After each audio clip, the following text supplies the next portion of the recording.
શું તમને ખબર છે કે અમેરિકા જઈને વસવાનું સપનું હવે એક મોટું જોખમ બની ગયું છે? અને લાખો લોકો જે આશરો મેળવવા માટે વાર્તાઓ બનાવે છે, તે હવે તેમને હંમેશ માટે જેલ કે રિપોર્ટની ખાઈમાં ધકેલી શકે છે. કારણ કે અત્યારે અમેરિકામાં ગેરકાયદેસર રીતે ઘૂસનારા ભારતીયો અને ઈરાનીઓ માટે કાયદાઓનો ગાળિયો એકદમ કડક થઈ ગયો છે. અને ખોટી રીતે અસાયલમ એટલે કે આશરો માંગનારાઓ માટે હવે રસ્તો તદ્દન રીતે બંધ થઈ ગયો છે, થવા જઈ રહ્યો છે એવું પણ કહી શકાય. અમેરિકામાં અત્યારે ઇમિગ્રેશનના 26 લાખથી પણ વધારે કેસો પેન્ડિંગ છે. અને આ ભીડમાં સાચા જરૂરિયાતમંદ કોણ છે અને માત્ર પૈસા કમાવા માટે ખોટું બોલીને કોણ આવ્યું છે તેની ઓળખ કરવી હવે અમેરિકન સરકાર માટે એક યુદ્ધ સમાન બની ગયું છે.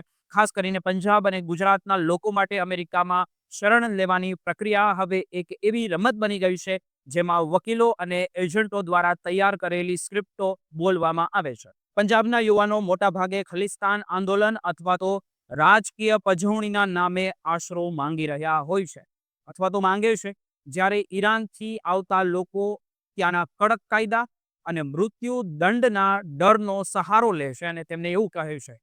ભારતમાંથી જનારા લોકોમાં પંજાબી અને ગુજરાતીઓ વચ્ચે એક મોટો તફાવત જોવા મળે છે. હવે આપણે ગુજરાતીની પણ વાત કરીશું. પંજાબી બોલનાર લગભગ 66% લોકો એવા છે જેઓ ખાલિસ્તાન કે પછી રાજકીય કારણો બતાવીને 63% જેટલા સફળતાઓ મેળવી લે છે. તેની સામે ગુજરાતીઓનો દર માત્ર ને માત્ર 25% જ છે. અને અમુક કિસ્સામાં તો 5% જેટલો નીચો જતો રહે છે. કારણ કે અમેરિકી કોર્ટ માને છે કે ગુજરાતીઓ માત્ર આર્થિક પ્રગતિ માટે એટલે કે ડોલર કમાવા માટે ખોટા બહાના હેઠળ ત્યાં જાય છે. પંજાબમાં માન પાર્ટી અને કે પછી ખેડૂત આંદોલનના નામે યુવાનો એવી રજૂઆત પણ કરે છે કે તેમને ભારત સરકાર કે પોલીસ તરફથી જોખમ છે.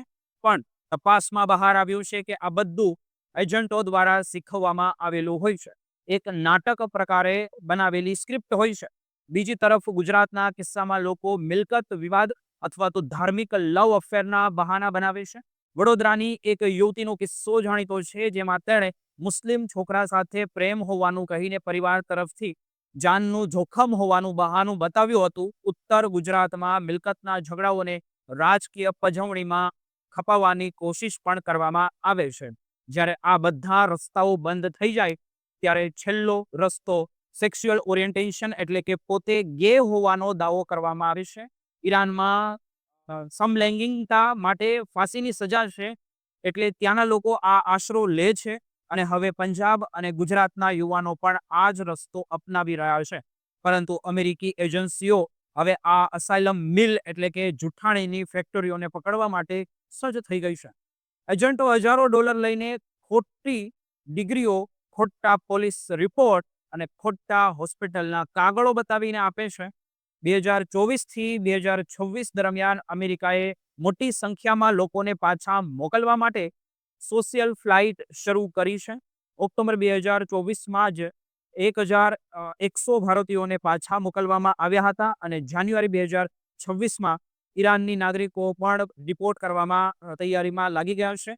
જો કોઈ વ્યક્તિ પકડાઈ જાય કે તેણે જાણી જોઈને ખોટી માહિતી આપી છે તો તેના પર કાયમી પ્રતિબંધ પણ લગાવી દેવામાં આવે છે. જેમના કારણે તે ક્યારેય ગ્રીન કાર્ડ મેળવી શકતા નથી.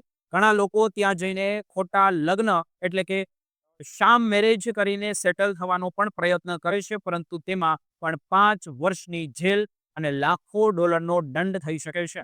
અત્યારે અમેરિકામાં અસલી જરૂરિયાતમંદો અને ખોટા બહાના હેઠળ આવતા લોકો વચ્ચેની આ લડાઈ તેજ બનાવી દીધી છે. અને એજન્ટોના કહેવા પર ખોટી વાર્તાઓ બનાવીને અમેરિકાના સપના જોનારા લોકો માટે હવે કાયદાની દિવાલો વધુ ઊંચી થઈ ગઈ છે. મિત્રો, હવે આ આખી સિસ્ટમ વધુ કડક તપાસ અને રિપોર્ટના રસ્તે આગળ વધી રહી છે. તમારું આની માટે શું કહેવું છે તે જરૂર જણાવજો.